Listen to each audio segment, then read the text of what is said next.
భారతదేశం నుంచి 1 కోటి మంది ఉన్నారు సార్. ఉన్నారండి. దేశాల్లో ఉన్నారు. 1 కోటి మందిలో అందులో చూస్తే మన తెలుగు రాష్ట్రాల నుంచి ఒక 25 లక్షలు, ఈజీగా ఒక ఉంటారు. తెలంగాణ నుంచి 20 లక్షల మంది, చాలా మంది ఉంటారండి మనకి. 20 లక్షలు. అటు చూస్తే ఉభయ గోదావరి జిల్లాలు, ఇక్కడైతే కరీంనగర్, మహబూబ్నగర్ జిల్లాల నుంచి ఈ 25 లక్షల మంది ఉపాధి అవకాశం. ఎందుకంటే వాడు చూసాడు ఇరాన్ చాలా స్పెసిఫిక్గా టార్గెటెడ్గా కొడుతున్నాడు.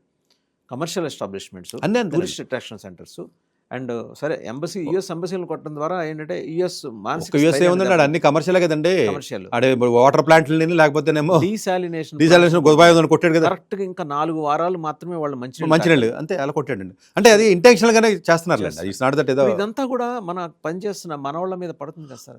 పడుతుంది. అంటే దేర్ ఆర్ 2 థింగ్స్ అండి. ఒకటి సైకలాజికల్ ఎఫెక్ట్ చాలా సివియర్గా ఉంటుంది. రెండో పర్స్పెక్టివ్లో ఏంటంటేనండి, ఇప్పుడు ఏదైతే చాలా వరకు కూడా మీకు ఆపేశారండి. ఇప్పుడు చూడండి, ఖతార్లో గ్యాస్ ప్రొడక్షన్ ఆగిందండి. మీకు ఆయిల్ అండ్ గ్యాస్ ప్రొడక్షన్ సౌదీలో ఇవన్నీ కూడా టెంపరీగా నిలిపేశారండి ఇప్పుడు. రైట్. మరి దీనికి సంబంధించిన లింకే కదండి. 1100 oil tankers were standard at straight of Hormuz.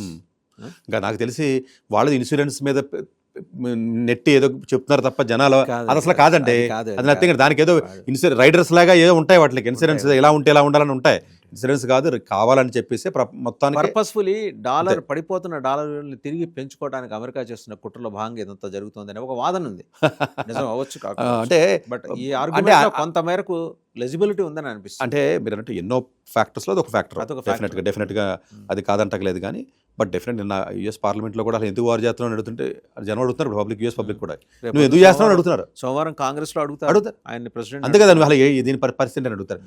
Employment perspective అంటే సివియర్గా డ్యామేజ్ అనేది ఇది ఉంటుందండి. ఇప్పటికే ఏ ఎఫెక్ట్ వల్ల చాలా ఎంప్లాయ్మెంట్ ఇబ్బంది పడుతుంది కదండి.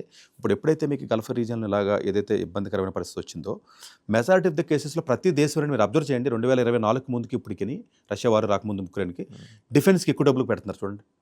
Very true. Even Indian government కూడా మీరు అబ్జర్వ్ చేయండి, డిఫెన్స్కి మనం పెట్టి పర్సంటేజ్, మనం పెట్టి బడ్జెట్ ఆల్మోస్ట్ మీకు చాలా వరకు 7 లక్షల కోట్లు దాటేసిందండి. మిగతా అన్ని కంట్రీస్ కూడా ఇలాంటి పరిస్థితులు రావడం వల్ల పెట్టుకుంటూ వెళ్తున్నారు కదండి. చాలా మనీ అంటే యుద్ధం అంటే ఒక రోజు యుద్ధం జరిగితేనంటే నా ఎక్స్పెక్టేషన్ ప్రకారం ఇరాన్ పర్స్పెక్టివ్లో కూడా $800 మిలియన్ ఖర్చు అవుతుంది. అంటే ఇప్పుడు ఇన్ని రోజులు జరిగింది కదా మీకు, అంటే మీరు ఇట్లా మార్చుకుంటాకపోతే ఒక 15 బిలియన్ల దాకా ఈ పాటికి ఆల్రెడీ రోజు అయి ఉంటుంది. సో మరి ఇప్పుడు ఆడెవడో డ్రోన్ అయితే దానికి మళ్ళీ మనం ఇంటర్సెప్ట్ చేయాలంటే దాన్ని పంపించి దీన్ని పంపించాలంటే అదేమో అంతే కదండి. నేను కర్రచ్చి కొట్టాను అనుకోండి, మీకు దెబ్బ తగిలింది అనుకోండి, మీకు ట్రీట్మెంట్కి ₹1,00,000 అవుద్ది. కర్రకి ఖర్చు ఏముంది నాకు? ₹10 కర్ర, అంతే కదా. సో ఇట్లాగా మనం యుద్ధం చూసినప్పుడు అండి, ఇది ఎకనామికల్ యుద్ధం కిందే. అంటే నేను ఇప్పుడు రిసెషన్ ఏంటి అన్న పర్స్పెక్టివ్లో మనం వచ్చాం కాబట్టి అండి, ఇది విపరీతమైనటువంటి ఫైనాన్షియల్గా బర్డెన్ తెచ్చి యుద్ధం కింద కూడా చూడాలండి మనం. ఇట్స్ నాట్ దట్ వార్ అంటే ఏదో మనుషుల మధ్యన, దేశాల మధ్యన మనం చూడొద్దండి. అంటే కోట్ల రూపాయలండి, 100 కోట్ల రూపాయలు మీరు పోసేయడమే. పన్నీర్లో మన బూడిదలో పోసినట్టుగా, బురదలో పోసినట్టుగానండి. ఇంత అమౌంట్ని మీరు ఖర్చు పెట్టినప్పుడు ఇది రెసిషన్కి డెఫినెట్గా మీకు ఎఫెక్ట్ పడుతుంది.